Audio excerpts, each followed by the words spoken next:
Good morning. In previous class, I have discussed that all motion is relative. Now try to understand this. This sentence means that if a body we feel that is in motion, that is in rest, that might be in rest for another person. At the same time, one body in motion could be at rest also. That's why motion is relative. It varies from person to person or place to place. As for example, if you see a car moving on a road, you feel that the car is in motion. But suppose if two persons are sitting in the car that is moving along the road, for both the persons, another person is at rest. In car, all the person are at rest. In car, they are not moving. So the same car is in motion for you, which is outside the car at the road, and at rest for those who are sitting inside the car. In the same way, if you see an aeroplane flying in the sky, that is in motion for you, but at the same time, the passengers sitting in aeroplane, for those, all the passengers are at rest. But for you, the aeroplane along with the people, all are in motion. Now I think you have understood why motion is called relative. Now, in class 6 you have studied many types of motion: rectilinear, curvilinear, periodic, non-periodic, oscillatory. All these types of motion you have studied. Let's recall them with some examples, one example of each at least. Linear motion is when a car is moving along a straight path. This is linear motion. Circular motion of a fan, or suppose a bicycle is moving along a goalumber, that is also a circular motion. Periodic motion, which occurs after a certain period. So movement of revolution of moon, sun, that is periodic motion which occurs, or movement of hands of watch, that is also periodic motion. It occurs after a certain period. Oscillatory motion is the motion which occurs in swing, pendulums.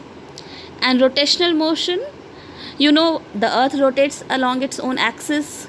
If you rotate the globe, that is also rotational motion. Now you have studied this also, motion along a straight line. And in class 6 I think you have studied about the speed, or I think you will study in this class. Let's see. You have studied when a car is moving along a straight line, it travels some distance after some time. Suppose the car has started at 0, then name that position O, and here it is started, it means time is 0 minutes, because at start there is no time taken.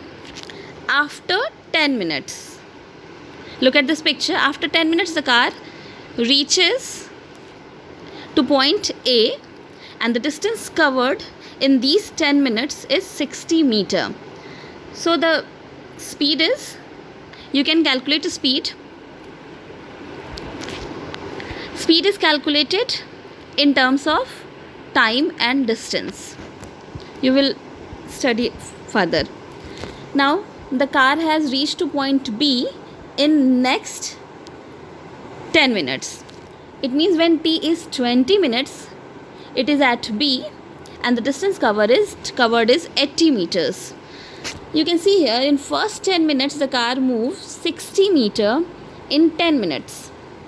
But in next 10 minutes the car moved to only 20 meters. You can guess the speed of car from O to A is more than from A to B. Because the distance covered is less, the speed is less. So it is directly proportional. How much distance is covered, how much more distance is covered, the speed will be more. And how much more time is taken, the speed will be less. I will explain it further. Now come, look at the picture. From B to C, it takes 10 minutes to reach from B to C. Here it is 20 minutes and at C it is 30 minutes. So it takes 10 minutes from B to C, and the distance covered is 80 to 120 it reached. It means the distance covered is 40 meters. You can guess where is the highest speed. It is highest from O to A. Then it is 20 meters from A to B. The distance covered is 20 meters from A to B, and the distance covered is 40 meters from B to C. So I think B to C has the moderate speed and A to B has the least speed. Now, how to calculate speed will be discussed in next video, or I will explain in tomorrow's virtual class. Thank you, class.